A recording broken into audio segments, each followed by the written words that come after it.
Welcome students, I am Dr. Smita Sharma and we were studying operational amplifier.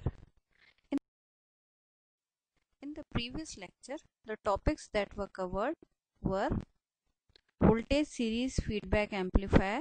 We had discussed its input impedance, output impedance, bandwidth, total output offset voltage with feedback, and a special property of voltage series feedback amplifier, that is voltage follower, was also discussed. Now in this lecture we will take voltage shunt feedback amplifier.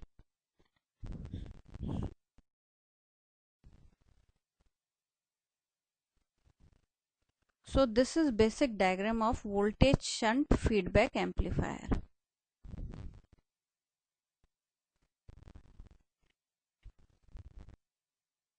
Here the input voltage drives the inverting terminal and the amplified as well as inverted output signal is also applied to the inverting input via the feedback resistor RF. So what does this mean? That the feedback is as before, as in non-inverting amplifier, the feedback resistor or the feedback of the output was sent to the inverting terminal. Here also the feedback is set to the inverting terminal, but there is one difference. The input signal is also applied to the inverting end and the non-inverting end is set to be 0. So this is basically the difference. We have drawn this diagram and then we have remodified it in this way, so it is convenient for us to study.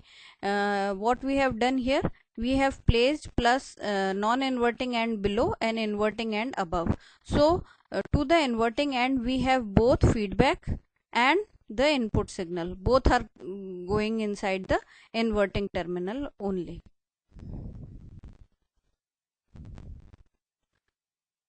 This arrangement forms a negative feedback because any increase in output signal results in a feedback signal into the inverting input, which causes decrease in input signal. So this is also negative feedback. Here non-inverting end is ground, that we can see. Feedback circuit has only one resistor RF and an extra resistor R1 is connected in series with the input signal. This is the basically the difference between non-inverting amplifier and inverting amplifier. This is basically an inverting amplifier because the input is connected to the inverting end. Now for this circuit we will again discuss its gain, input impedance, output impedance and all other properties in the similar manner as we had discussed in voltage series feedback amplifier. So first of all we'll take closed loop voltage gain. So we again take the same circuit. Here as you can see, current and voltages are clearly marked. So closed loop voltage gain is depicted by AF and we can obtain it by using writing KCL, Kirchhoff's current equation, at input node V2. So here we'll write Kirchhoff voltage current equation at V2. So what we can see here, IN current is going inside and it is splitting into two, IB and IF. So what we can write, the equation becomes IIN is equals to IB plus IF. Now here RI is very large. We know the input impedance of the operational amplifier is very large. So input bias current IB is very small. So here RI is always in an equivalent circuit. We know that we place RI here. So if RI is very large, then a very small current will flow through this amplifier. So we can say IB will be very small, or in other terms we can say IIN is approximately equal to IF. So maximum current will flow through IF, IB will get very small amount. So we can approximate them to be equal. So IIN is approximately equal to IF.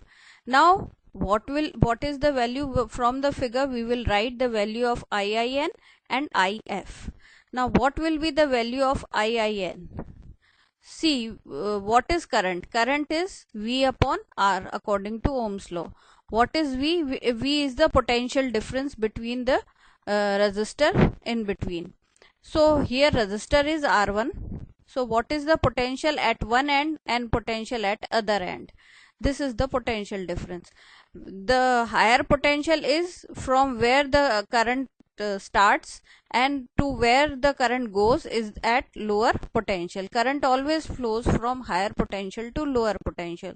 So we for this IIN we can write VIN, this is one end, minus V2, this is another end, and V2 will be smaller than V1 because current is flowing in this direction. So what we can write? VIN minus V2 upon R1. This will be equal to IIN. So here you can see IIN is VIN minus V2 upon R1. Now we will, in the same manner we will calculate IF. So IF is flowing here. So it is flowing through RF. So the resistor is RF. So one end of the potential is V2 and other end is at V0. So this should be at higher potential because current is flowing in this direction. So what we will write? V2 minus V0 upon RF. So here we have written V2 minus V0 upon RF. Now by definition of output voltage we know V0 is A V1 minus V2, or simply we can write V1 minus V2 is equals to V0 upon A. It is simply written through definition. Now what is V1 here? V1 is ground.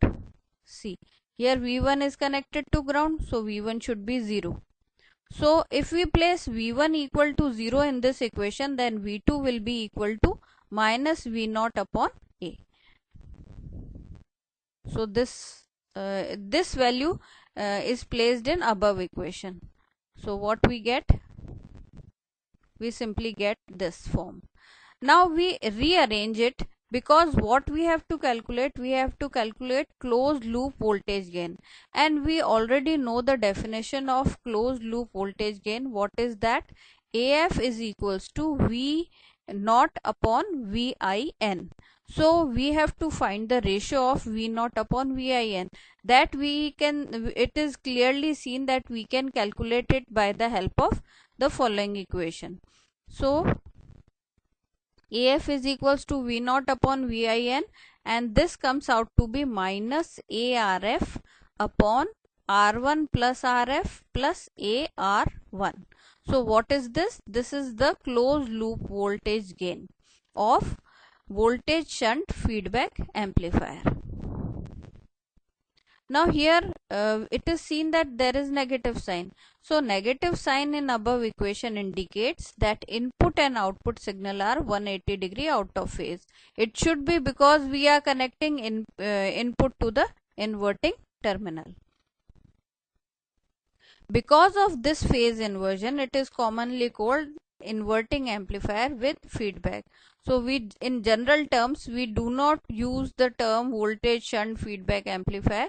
We only use inverting amplifier with feedback. Now since A is very large, A is the open loop voltage gain, and that is very large for any op amp. So we can approximate AR1 to be very much greater than R1 plus RF.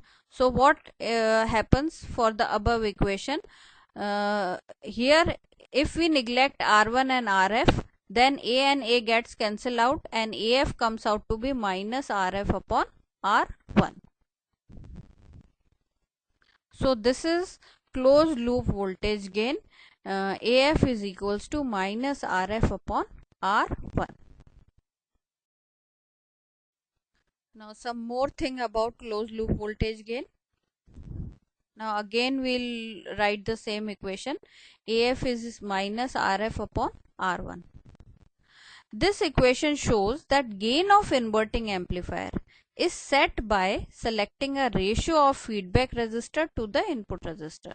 So whatever gain we want for an inverting amplifier can be set by selecting suitable selection of RF and R1.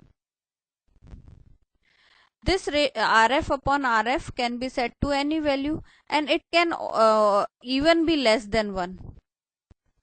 It can be even there is no restriction, because for a non-inverting amplifier we had seen the gain was 1 plus RF upon R1. So the highest gain that could be achieved was 1. Here RF upon R1 can be chosen with any value, so that it can the AF can take any value. Because of this property of gain equation, the inverting configuration with feedback is used in majority of applications. We'll see when we will discuss op-amp with op-amp applications. There we will be using at many places this inverting configuration. Now if we take actual value of AF, what is that? This is the actual value, ARF upon R1 plus RF plus AR1. Now we rearrange it in the as shown in the equation, and approximating 1 plus A equal to A, then we get something this form. AF is equals to minus A upon 1 plus A R1 plus RF. Now if we compare it with the equation that we have discussed before for an operational amplifier, what was that? It was AF upon is equals to A upon 1 plus AB. So in this manner, if we compare both the equation, then we see that B can be written as R1 upon RF in this case. So if we place 1 plus if we approximate B equal to R1 plus RF, then from above equation, the initial equation that we had taken, R minus RF upon R1, this can be written as AF is equals to 1 by B. So the feedback gain is approximately equal to inverse of the feedback gain. Now actually as it is seen from the diagram, circuit diagram, that B is actually 1 by RF. RF is the feedback resistor, so the feedback gain is simply 1 by RF.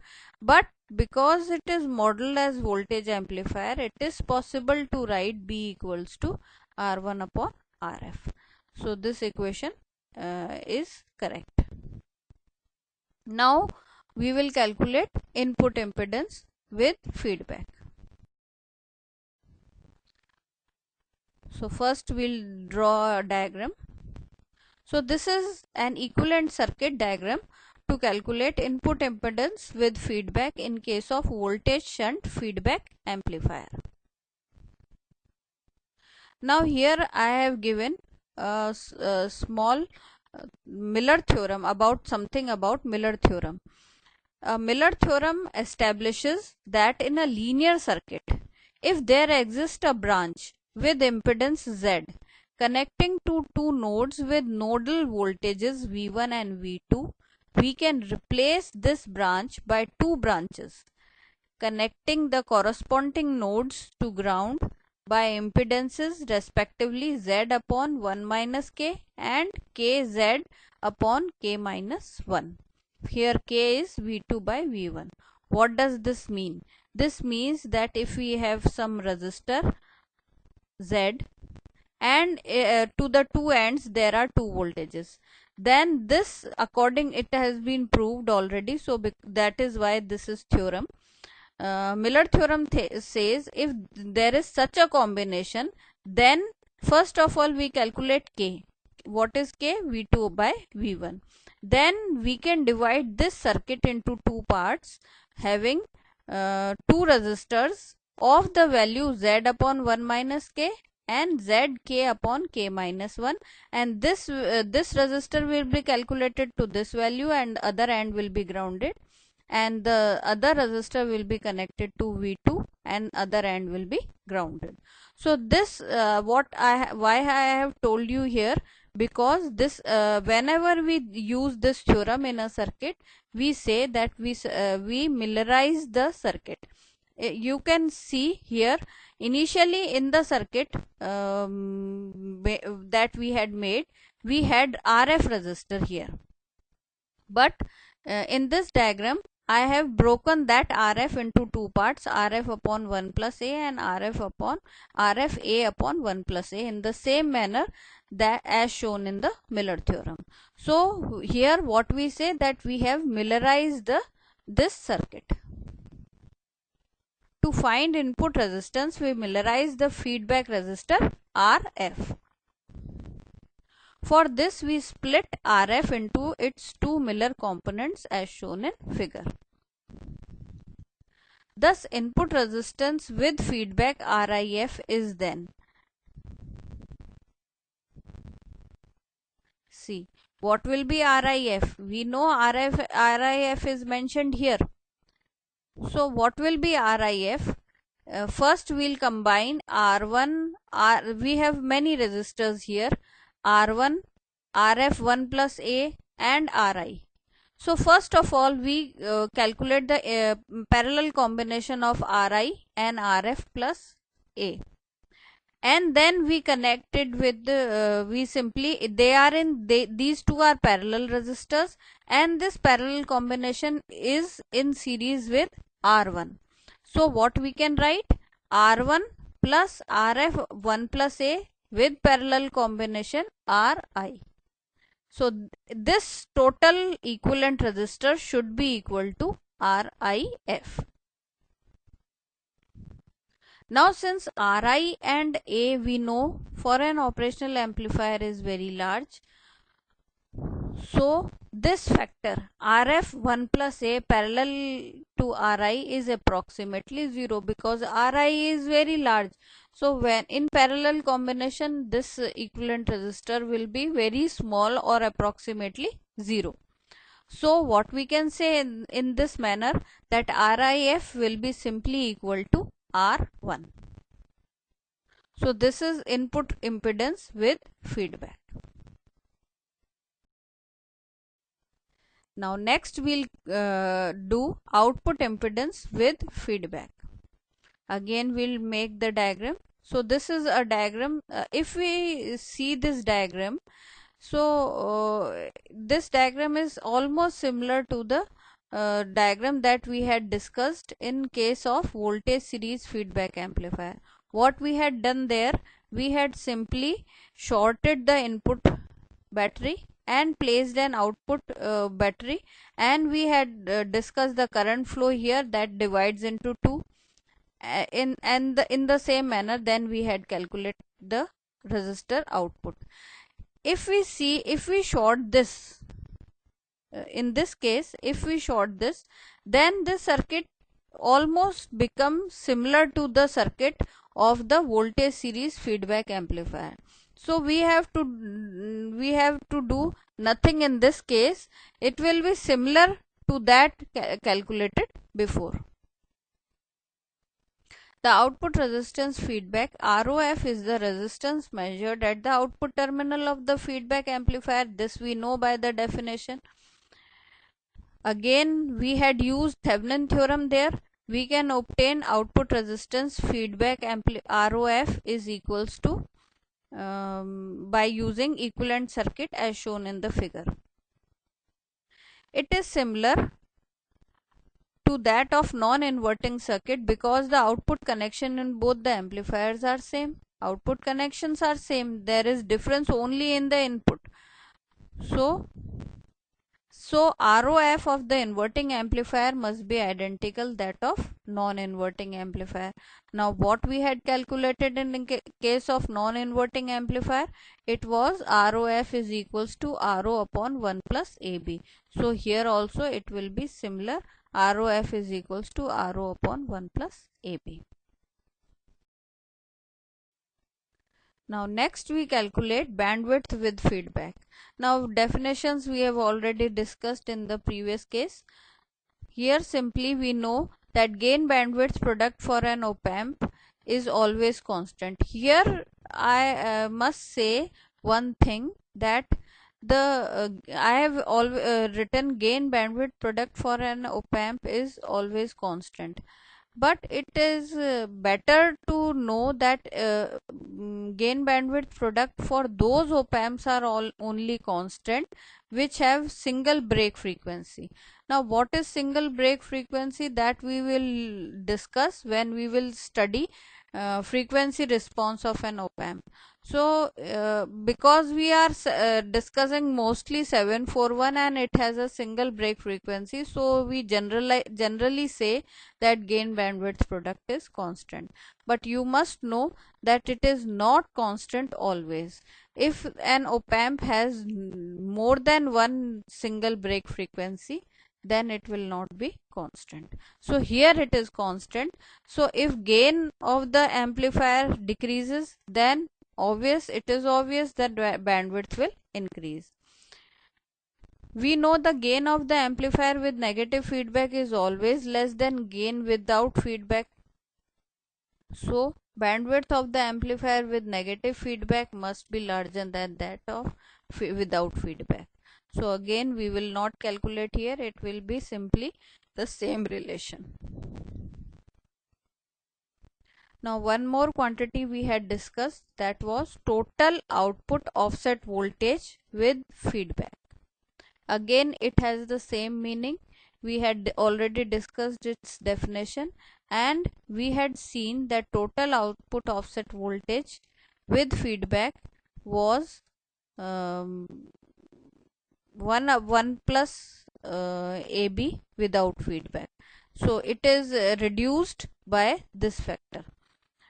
Or we can say it is equal to plus minus Vsat upon 1 plus AB.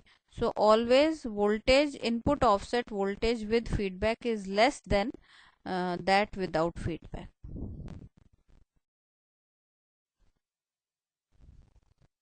Now all this we have studied about the inverting amplifier. Now this inverting amplifier also has two special cases. Although we will discuss the applications of operational amplifier in detail in further lectures, but we in simple way we have two special cases that must be discussed here. It is similar to that. It has this case arise because of unique property of the inverting amplifier. In case of non-inverting amplifier, we had discussed its special case which had a unique property, that was voltage follower. Voltage follower had a unique property that its gain was 1 unity. So here we have two special cases that we will discuss. First is current to voltage converter and second is inverter. So first we'll take current to voltage converter. So this is basic diagram, the simple diagram. Only if you can see that in place of input signal and input resistor, we have simply written IIN. Now we know the gain of the inverting amplifier is V0 upon VIN, and it is simply minus RF upon R1. By this rearranging this, we can obtain V0 is equals to minus VIN upon R1 into RF. Now we have already calculated VIN upon R1. What is that? It was IIN.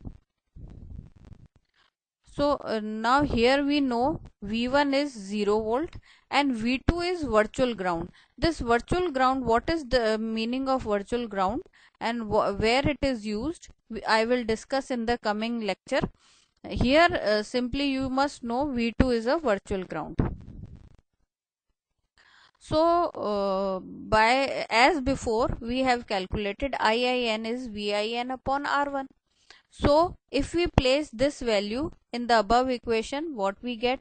V naught is equals to minus IIN up into RF. Now what does this equation shows? This equation shows that if we take RF as a constant, then V naught is directly proportional to current, input current. So this is the basic reason that to use it as a current to voltage converter.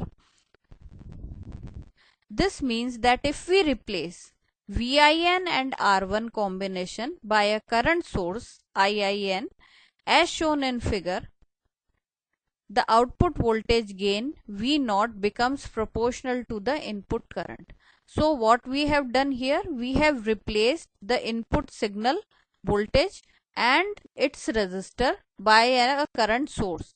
Then in that case, the output voltage simply follows the input current source, input current. So this becomes a special property. In other words, the circuit of figure converts the input current into proportional output voltage.